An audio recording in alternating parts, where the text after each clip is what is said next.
So, people someone on the live stream.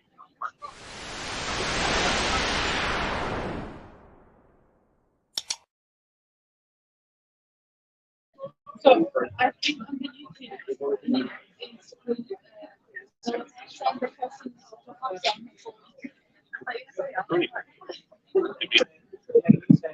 Hello, everybody. Thank you for being with us here today. Today is our last day of the Discover Islam Week for 2022, and we had really good 5 days so far. We had good interactions, good conversations, and lots of laughs as well. So thank you for being here. Today we have a live panel.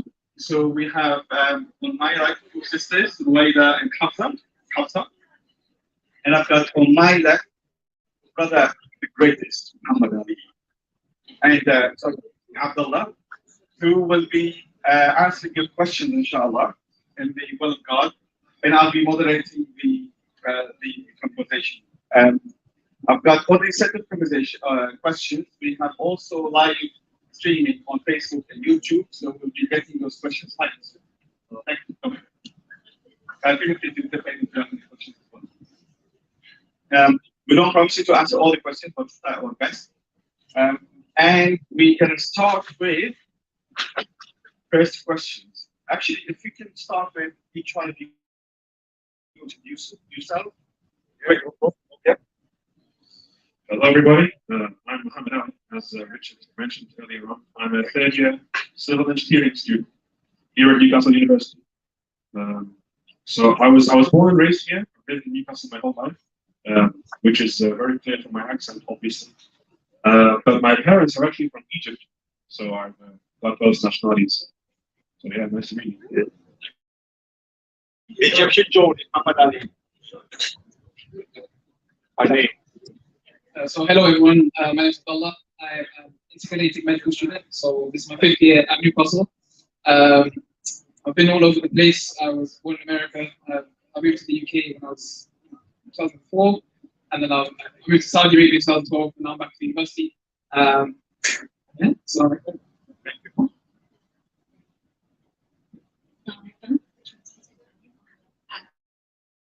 My name is Hafzah. I am a bit older, graduated a few years ago, and I did a graduate degree in information and a master's degree in technology and a doctorate in fundamental. Please don't throw too much of that makes sense. Hey, something that's good. And yeah, my parents are from Punjab, Pakistan. And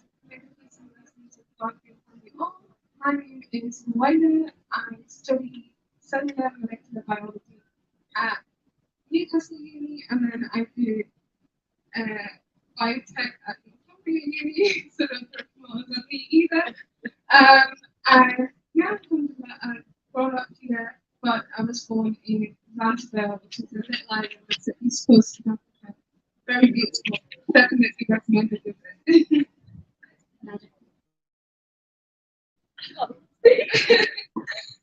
Well, thank you all. I'm very happy that our panel is multinational, multicultural, and obviously among you there's some of them as well. Some of them from Kuwait and other nationalities as well. So we'll start with the first question. The question says, can you talk about the relationship between Allah and Muhammad? Who would like to take that? Okay. That's an interesting question, but I'm not 100% sure if I can answer that in even just a minute, so I'll try and make it as quick as possible. So our belief in Islam is that there is a creator who is responsible for this universe that we see around us. We believe this creator is one. He doesn't have any partners or spouses or children or anything like that. And this creator is uncreated. And that's one of the many ways in which he is unlike his creation. And we typically refer to, well, not typically, we always refer to this creator as Allah. In addition, we believe that this creator has sent a long chain of messengers and prophets all throughout the ages, including people like Adam, Moses, Noah, Jesus, Ibrahim, or Abraham, as people say in English. Joseph, Jacob, all these people, all these biblical prophets and messengers who I'm sure you're all familiar with, we believe in them as well. We believe that they were all sent to convey the same message every single time, which is that you should worship Allah or God alone and do not take any other gods besides Him. And the final messenger in that chain, in our belief, is Muhammad. By the way, means peace and blessings be upon him. It's something we say every time we hear any messenger's name being mentioned, including Jesus, by the way, as some people might be surprised to know. So Muhammad, peace be upon him, was the final messenger in that chain. And unlike the messengers before him, who was tasked with conveying this same message to a specific tribe or a specific nation, Muhammad's message, well, it was the same message, but his revelation was to be preserved and conveyed for the whole of humanity until the end of time. And the pinnacle of that revelation is the Holy Quran, which I would highly recommend you all read. There's plenty of English translations around. So, feel free to take one with you. It's all free. So, yeah, in summary, that is really what the relationship between Muhammad and Allah is like. I hope that answers the question. Thank you. The other question I have here is, have you ever experienced Islamophobia? Who would like to answer? Don't fight over it.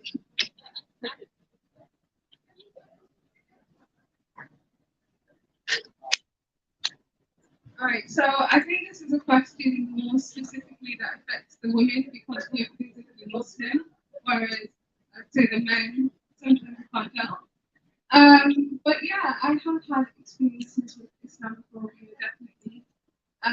So there was one occasion where a lady came up to me and she started preparing all sorts of abuse at me and calling me a terrorist and all of these other things. And I ignored her because, I didn't want to aggravate her or make her do anything. And at the end of that whole speech, she was like, "Oh, you probably don't know any English anyway, so it doesn't even matter." And I was like, "Okay, so make assumptions about me, but it is what it is." So yeah, that's it. I'm not concerned about it, but I just want to say that as Muslims we are told to and treat everyone as kindness. So just for example, even if the lady was trying to accusing saying the thing that we can't speak English and this is not true and we treat people with kindness. This is also part of our innate character. Oh, sorry. And yeah, we should just treat people with kindness regardless of how they treat us. Because they're not a reflection of us. If they want to treat us in one way, we should treat them. Yes, by all means. I think it's worth mentioning that sometimes while Islamophobia can almost definitely be a response to someone being Muslim, which is obviously very easy to see when it's a woman because of the way they dress. Sometimes there is a racial element to it as well. Unfortunately, because a lot of people think Muslims, they just come from that eastern part of the world. Right? So in that sense, I guess you could say I also went through something very similar. But this was when I was in primary school. Someone told me to go back where I came from, and for some reason he assumed I was from Pakistan. But then I was like, yeah, but I'm from Newcastle. So what are you going to do now? Yeah, that's my side. I mean, one of the experiences, we have one brother that his name is Daniel. We came a few times to the marquee in a couple of talks. He was born and bred in Sunderland. So that's the time. He was born and bred in Sunderland. He went to study, converted to Islam. He went to study to Jordan for a few years. One of the things he said, what he loved about Jordan, he's not in a defensive position all the time when he's there. Here, because he's a Muslim, he's always in a defensive position where he has to defend his faith, defend why he actually converted to Islam.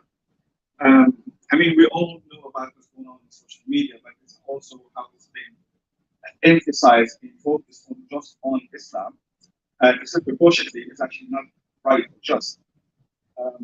And I suppose it is a part of racism as well. once you identified as a Muslim. For a long time, I didn't have a beard, and I was just asked like a Greek or Italian. But once I had the beard, I started getting that confused before the beard became trend a few years back. So I suppose when somebody wants to be racist, they'll be racist anyway. So they can be racist against Scottish, Irish, Muslims, and that's the sad fact of life. And what we hope is, with our manners and continuous work, to educate those who misguided and be good examples for them. You being here or also supporters as well, listening to us and making that dialogue happen, that support fighting those racism and Islamophobia. So thank you for being here. The next question is, what is people's response when you say you are Muslim? How do you deal with that?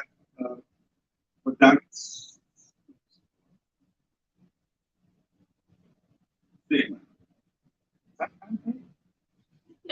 How do you deal with that statement?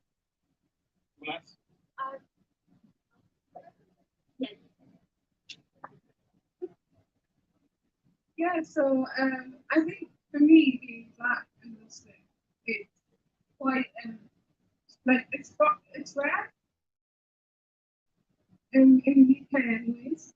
In my home country, 99% of the population, so it's normal.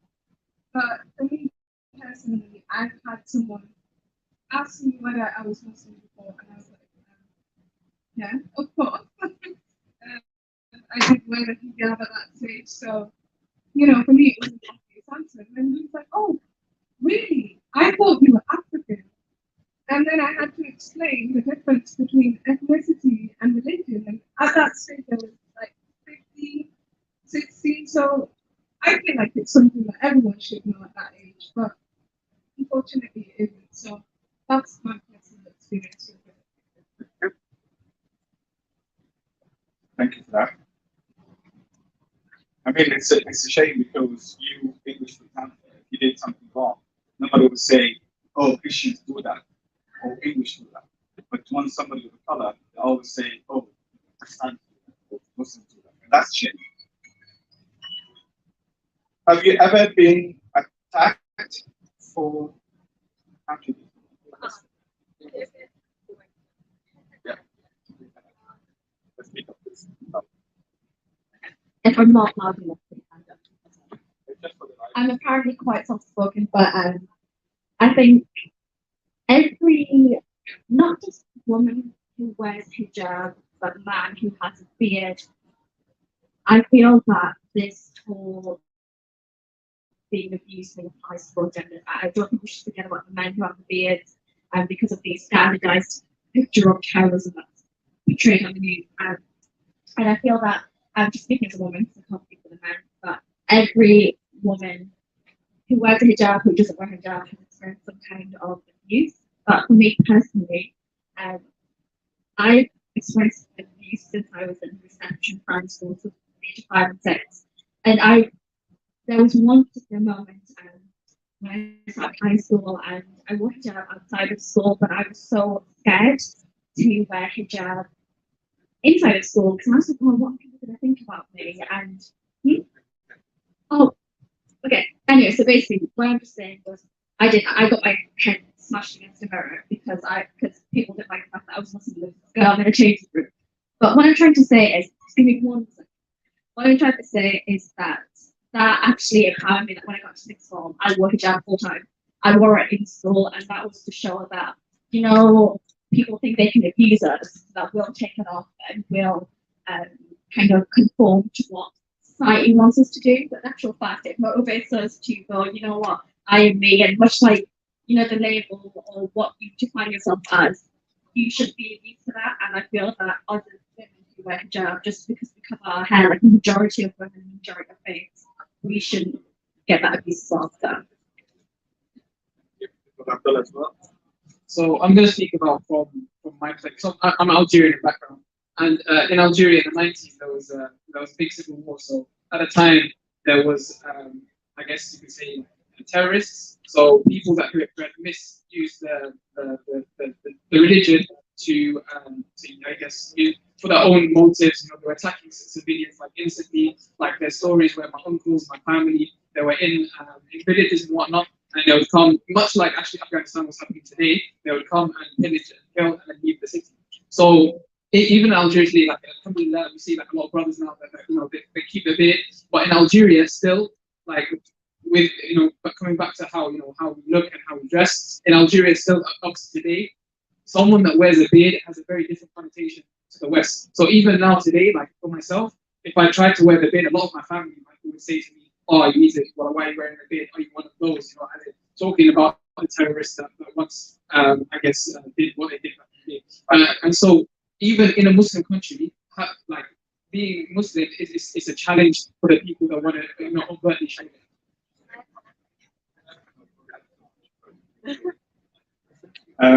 It's happening actually. Having a stigma is obviously affect you mentally, and that's mental health. Whatever stigma is, that is, and not everybody is able to be strong as Hafzah, and you do have breakdowns every now and then. And thank you for always supporting people with mental health issues, especially around the stigma, because it's something very difficult to deal with. Has Islamophobia ever affected sense of self? Who can answer this? Who can answer this?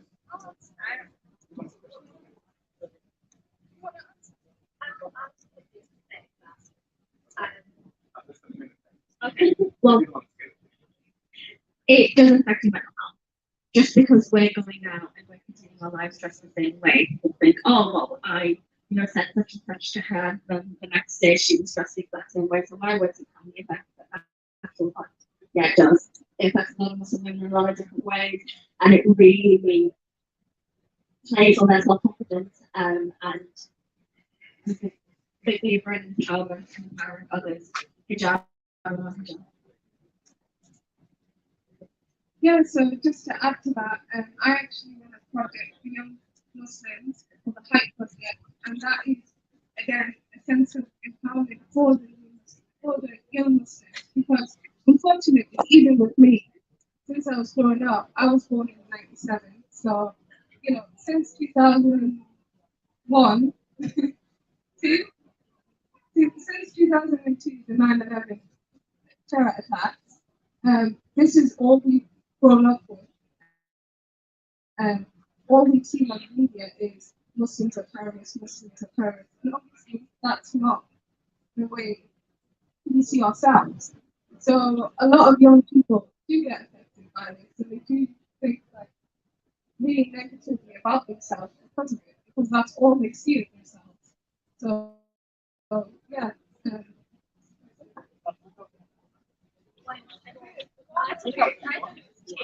No, 2001. See, we have nothing to do with it. Thank you. One of the things we have in this whole Hijab challenge, which is we ask the ladies to walk a mile, not in our shoes, but in the hijab of the sisters. And we've had lots of feedback about how they experience themselves suddenly. That shifted. They become on the other side of the abuse receiver in a way, which also is awareness. Thank you. How the domination of Islam differ? Shia, Sunni, Ibad.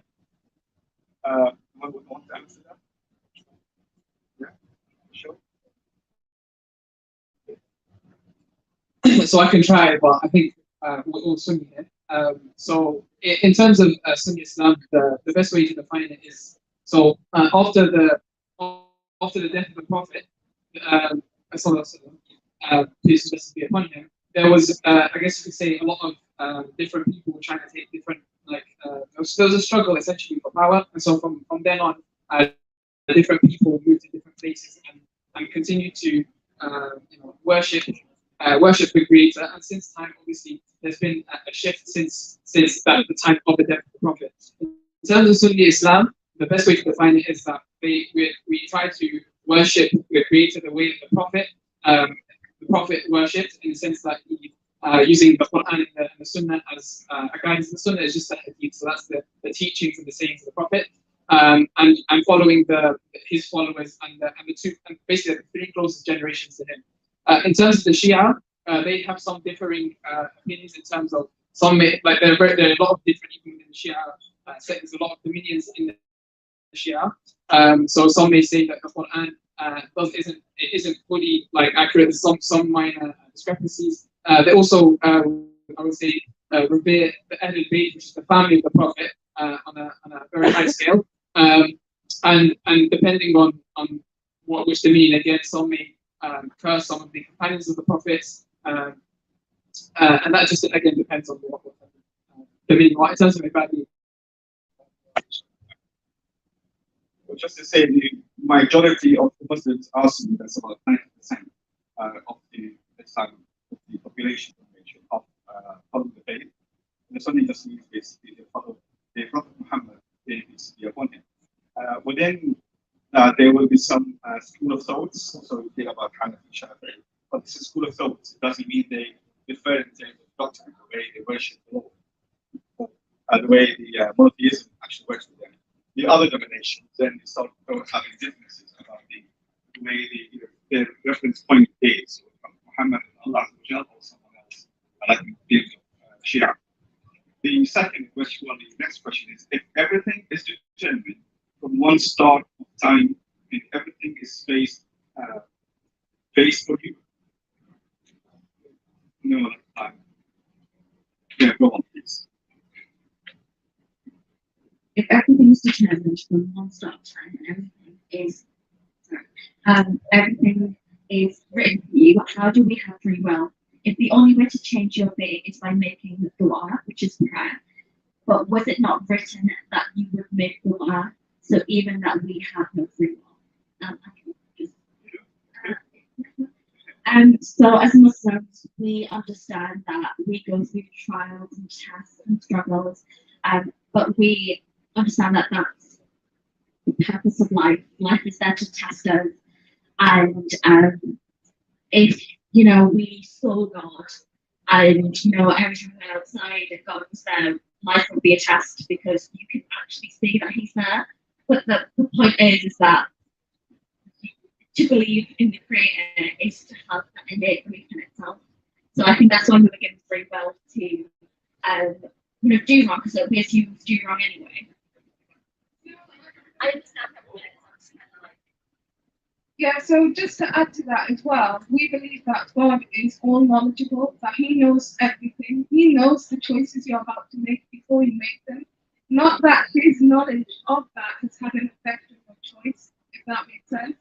So that's hopefully a good explanation of free will and the power of God.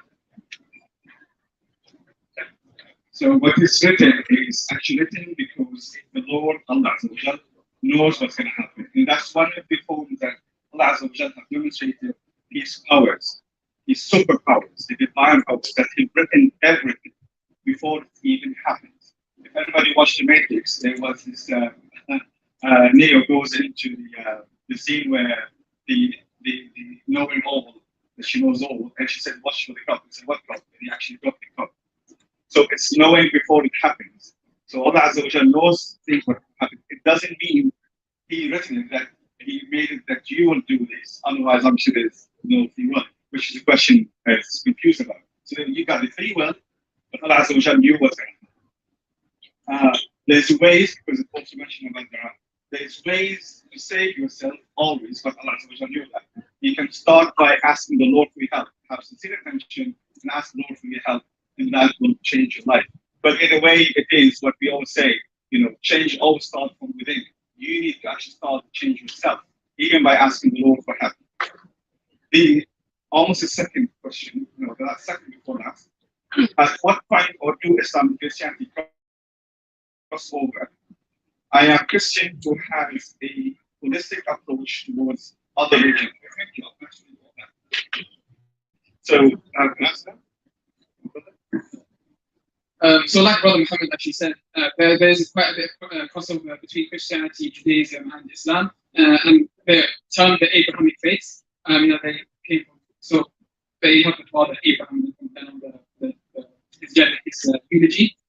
In terms of Christianity and Islam, so we believe in the prophets that are also present in the Bible. So you have Nour, you have Adam, you have Jesus, Moses, Abraham, Jacob, Joseph. However, there is also quite a lot of differentiation. So while we both believe that there's a creator, Islam is a purely monotheistic religion in that it believes that there's only one creator. Whereas in Christianity, depending on the dominion, you may believe in a Trinity and you believe that Jesus is the Son of God. But in Islam, we believe that Allah, He begets, nor is He begotten.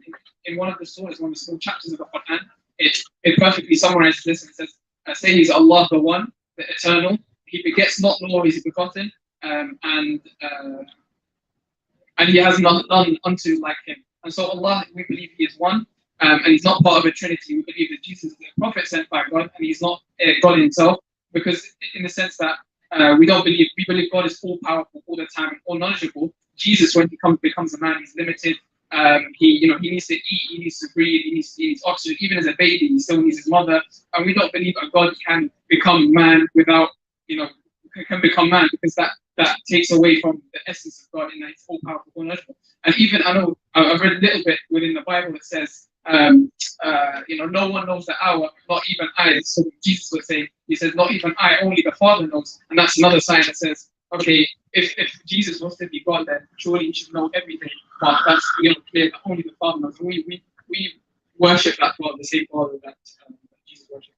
Worship the same Allah. Of course, I'm saying from that. Same Allah. Yeah. Thank you very much. The last question I have here is, please could you tell us about feminism in Islam? Yeah.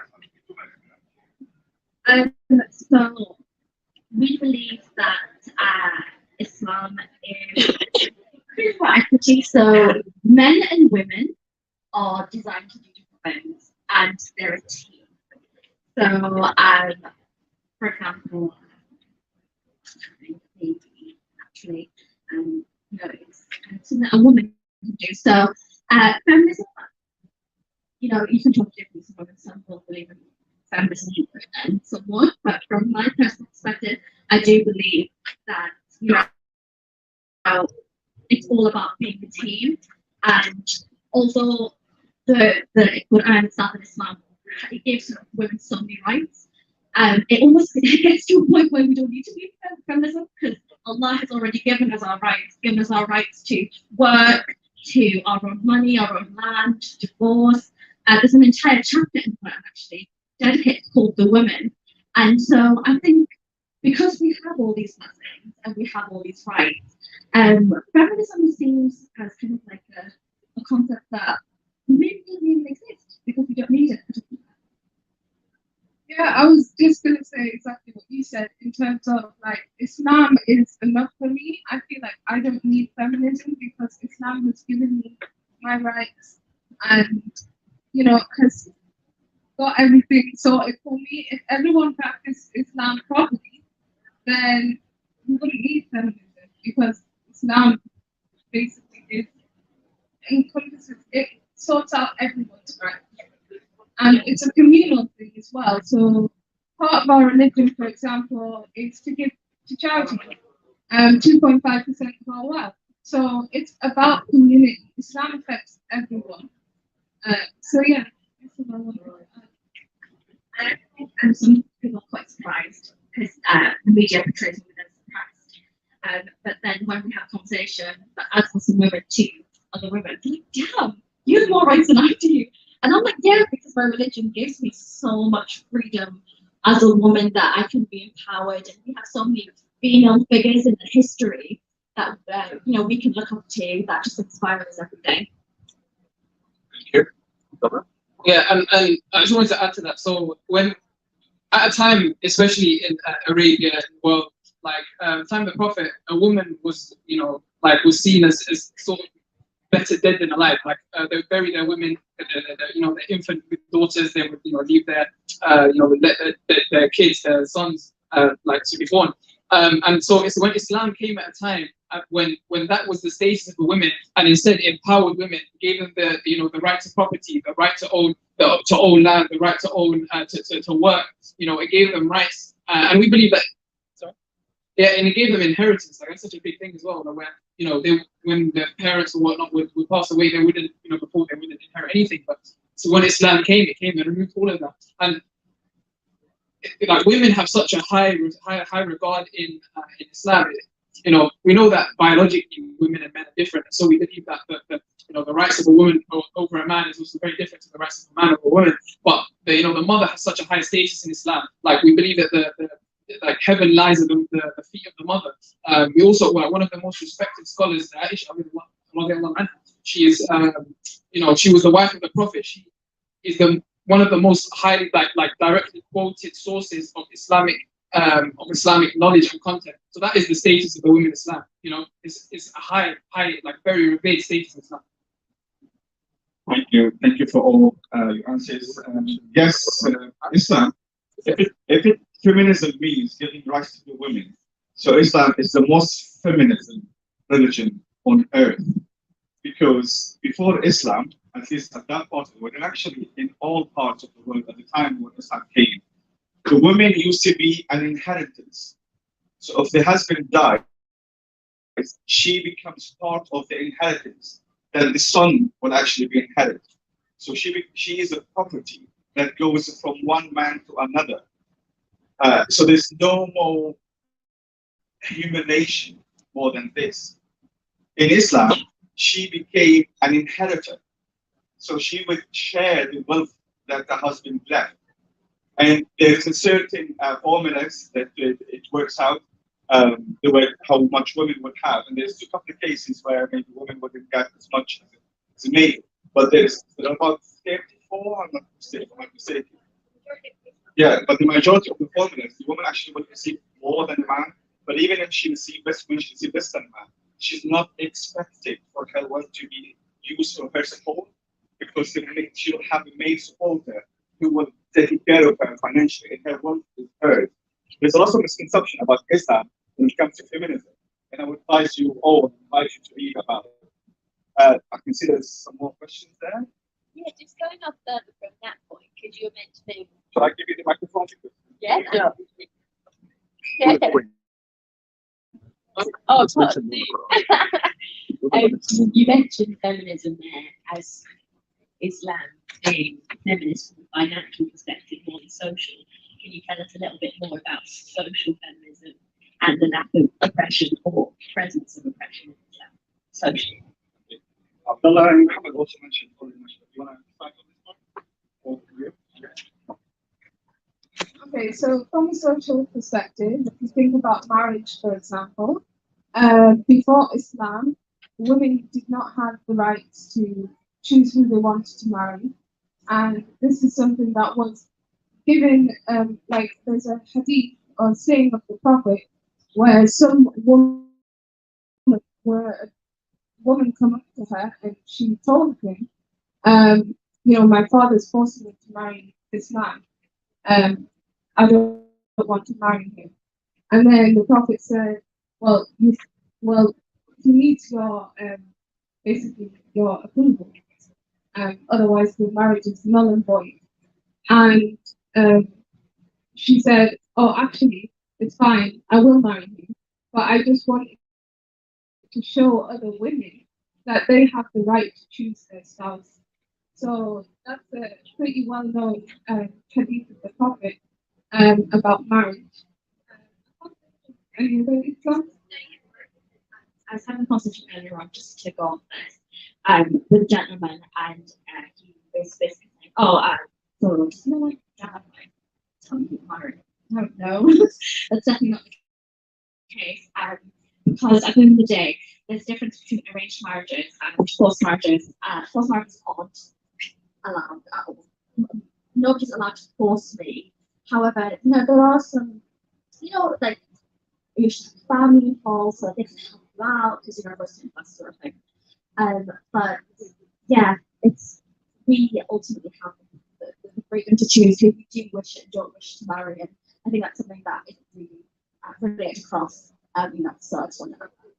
Yeah, I have another example that I thought of when you were talking. So, for example, education. Women and men both have the rights to education, and this is something that in the UK, like, women couldn't go to university until very, very recently. But actually, there's a hadith, another saying of the Prophet, where he says that education is a duty upon every Muslim, man or woman. So again, and the first university was set up by a woman, a Muslim woman, So again, there's just so many examples of social feminism in Islam as well. But I would say I don't need feminism because Islam has given me those rights. And, yeah. Thank you. Just want to say also, just to set the scene properly, the context, like Mohammad and Abdullah mentioned earlier, one of the most common scholars is the wife of Muhammad. We, in percentage, we have a quarter of our faith in one single person, and that's a woman. That's the wife of Muhammad. So if you can imagine all the theology we have, understanding in all the information we have about our faith, 25% came from one person, and that was a woman. She's that highly respected as a woman. There's a confusion between what is culture and what is faith, and this is where some confusions are. So one of the simple gestures, if you like, at the time of Muhammad, if you think of the time like Romans, for example, roy, big guys, chess drummers, and how the female was supposed to be quiet, but not like women, but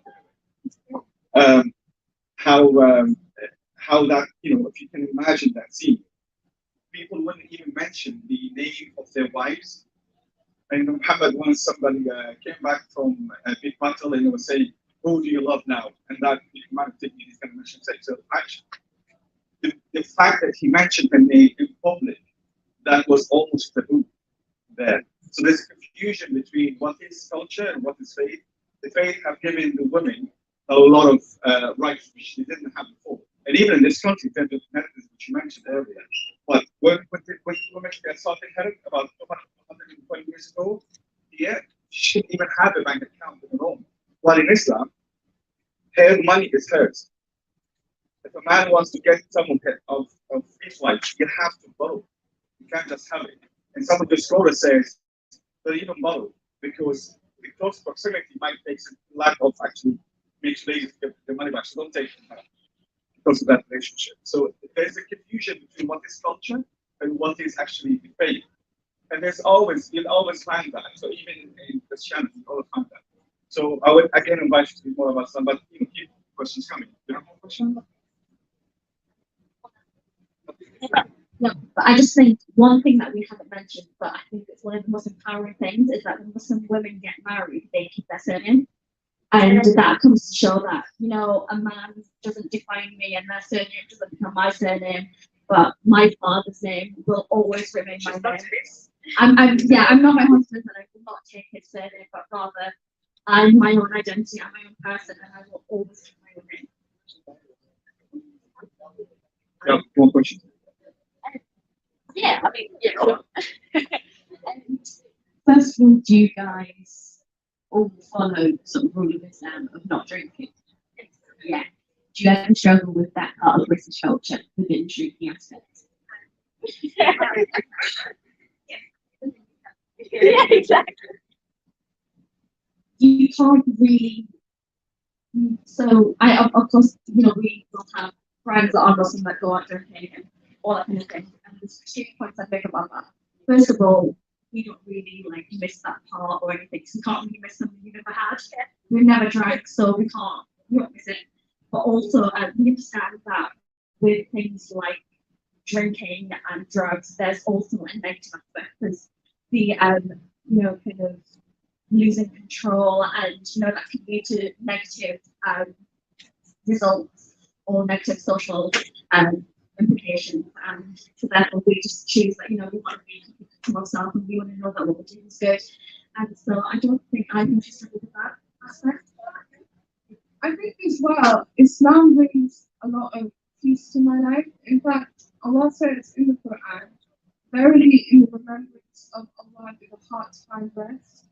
And this is such an important verse because to me, it's like if I live Islam the way I'm supposed to, then I don't miss out on anything that Islam prohibits because I feel like my life is complete. It's fine. It's good.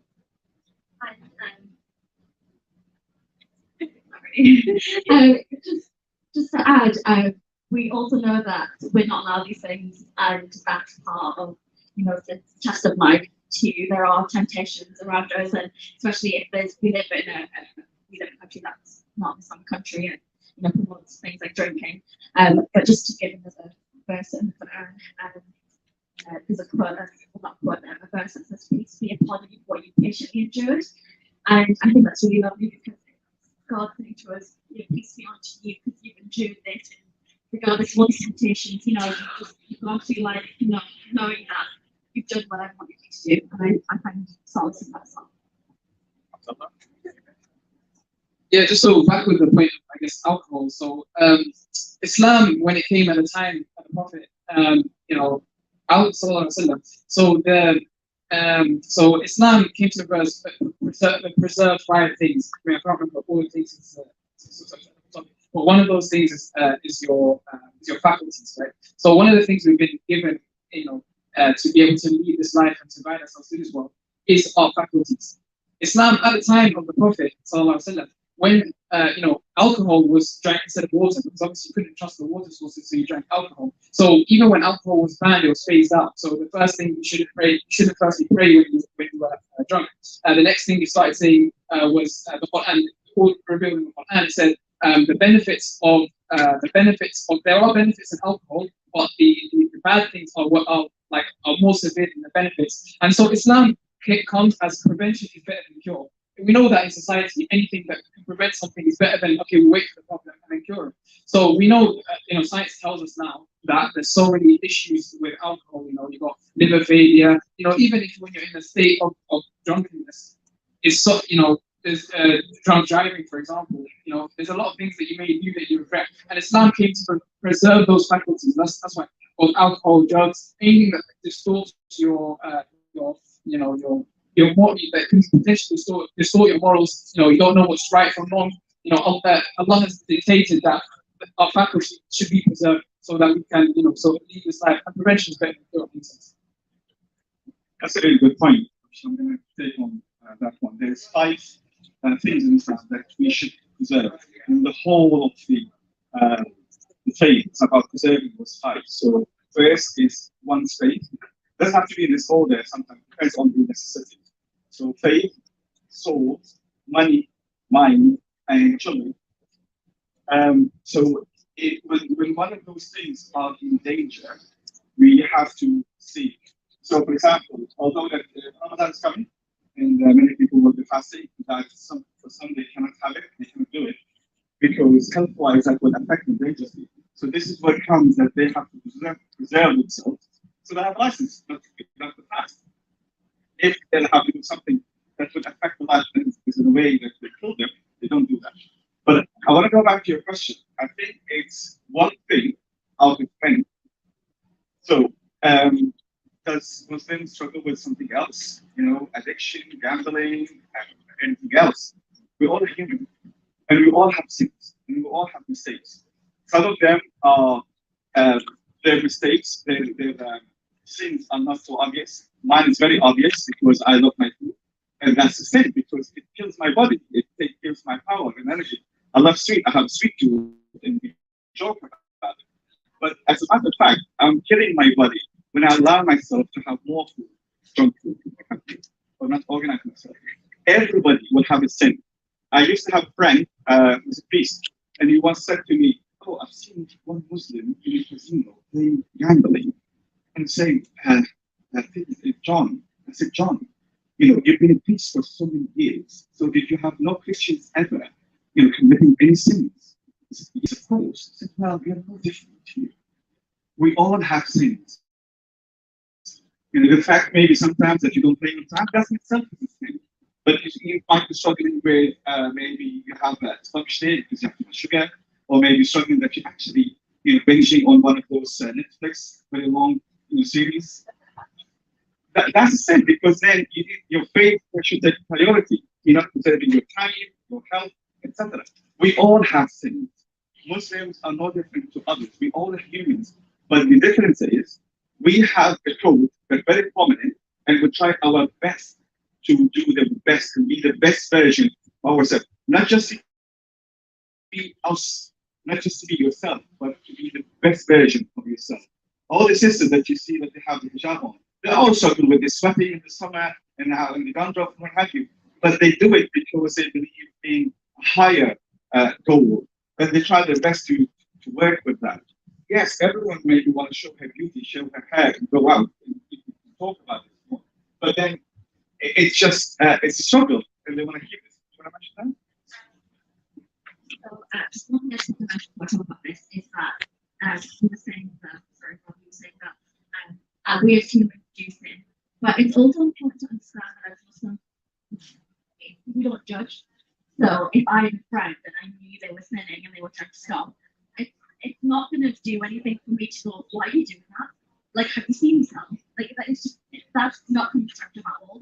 But it's better for us to just sit with them and just say, listen, I don't think it's good for you to advise a friend. And, like, even if you don't know that person, it's always to treat them as your brother or sister, which is why we call each other our brothers and sisters. It's to basically say to them, you know, I think this is not good for you, and like, I want to be here for you, I want to support you in this, and you know, let's work together to like figure out what the best course of action is because I care about you.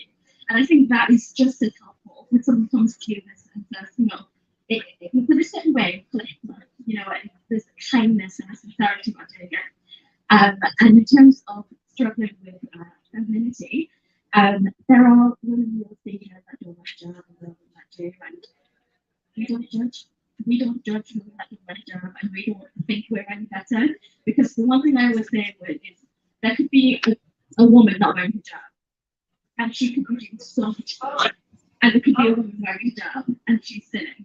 And although hijab is compulsory, everyone is on their own journey, and it is hard. So an example I would like to give is that makeup is a way of beautifying yourself. And after many, many years of struggling, I stopped wearing makeup.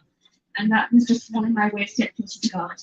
Another way was wearing this, which is called a jilbab, which is a dress with a scarf attached to it. It's loose, it's modest, it's really comfortable. So pajamas all the time. But that's just another way that I get closer to God by, by saying that you want me to grow up, because I want someone to appreciate and respect me for my brain and what I have to say, my interests rather than how I look. But yeah, it is hard. It is definitely a struggle. There are days when go to weddings and stuff, you look good, but then you remember what's my purpose in life and what do I really want to get out of my life, and that kind of steers you in that direction. Do you have more questions? Yes. That's the question. As a Christian, I really struggle with that. I love all religions so much, and I love learning about them. Is it a sin in Islam to ever sway outside of Islam and be like, oh, okay, this is not a Christianity school, oh, that's not a Judaism school? What do you think about that? Have you ever been tempted to try another aspect of another faith? Okay, so speaking from the perspective, we, especially from the Judaic faith and the Christian faith, as long as what is being taught from that faith, as long as it doesn't contradict what is being taught in the Quran or in Islamic teaching, then we can take from that. Especially like looking at the Bible, but we always go and reference the Quran, and that's our gold standard. If something within the Bible or within the Torah or whatnot, the Testaments, do not line up with what Quran says, then we say that this is not the same teaching. This can't be Allah that has decreed that. What was the second part? There's any aspects that you felt that you sway out of Islam, is that also same positive? If you like an aspect of different faith. Oh no, just the point. Like, so the way that with Islam is so we all worship and we appreciate the Creator, but it's the same way in that when you want to appreciate someone. So say you're buying your mother a gift, right? Would you buy your mother a gift that you like, or would you buy a gift that you yourself like? As in, would you buy a gift that your mother likes, or would you buy a gift that you like? You buy a gift that your mother likes. So the way that we appreciate our Creator, we say that we worship the Creator the way that He likes. We don't worship the Creator the way that we like. And so that's why we use the Quran. And we can also look at other scriptures, but we have to use the Quran as the gold standard, as the gold text to judge the other scripture. But there is a way that the Creator has given us guidance through His revelations, through the prophets, and a way in which that we should worship and appreciate our Creator and the way we create. I suppose one aspect, for example, if I can just make a clear example, is Christianity allowed drinking, Islam doesn't allow drinking at all. So if somebody will say, oh, I'll have a drink, we'll try it, what happens? We all make mistakes, we all make things, but we leave ourselves. But having said that, I think we have so much fun anyway. We need to have another phase to actually have fun. I mean, we're having lots of fun, aren't we? We're all having fun. So that is having fun as well. I want to give that microphone to you for me to wrap it up, please. Nour, yes, come. Come. I've already asked you. I've already asked you. No, you wrap it up. You wrap it up. Come on, this is the last talk, the last day. Come on. Come on, wrap it up. This is my brother Suhail. He's been the pillar of the Discover Islam Week for the past, what, 15 years? Yes. Yes. So I'm going to give it to my brother for wrap up, and thank you all for being here. I think it's been really excellent. First of all, thank you all for coming here and joining us for our Q&A. I think it's been really excellent, answering all your questions that you've had. I hope we've done justice to the questions that you've had. And if you do have further questions, please don't hesitate to ask us. It is unfortunate this is our last day of the Discover Islam Week. Try that again, yeah. The last day of Discover Islam Week. You know what? Thank you very much. It's been a really good event. And thank you to, like I said, all of our non-Muslims who have joined us throughout the whole week, and also to all of our volunteers, the Muslim volunteers as well. Thank you for all of your hard work behind the scenes as well. To all of you non-Muslims here, there is still stuff going on. We're still here till 5. So how long have we got left? We've got like about 20 minutes. All right. So please do help yourself to more food. Please check out some of the. I've got a brother Mohammad holding a speech to sign here. Please help yourself look around. There's a lot of different things going on. You can have a look at all the posters all around here. You are still doing Arabic calligraphy, right? Of course, yeah. Please help yourself to all there's literature on the table. Please help yourself to that. It's free literature. There's the bag. You can take a bag and take as many bits of literature as you want. And also, like the header and all that stuff that's also going on. And also the volunteers. Put your hands up, volunteers. So those are the individuals. If you've got questions, grab them and ask them questions. Yeah. And also, if you are interested to know more about Islam or more about Islamic society, you can get in touch with us. We are one of the societies within the student union. So by all means, please do get in touch with us if you want to learn more, find out more. We have Ramadan coming up soon, and we'll be doing fasting and all the fasting challenges as well. If you want to get involved in that as well, by all means, you can do so. And again, thank you very much. I also want to give a big shout out to the ISoc president, the Islamic Society president for the pattern. There he is. So if anyone's got any issues yet, just speak to him. Thank you very much, everyone. Thank you.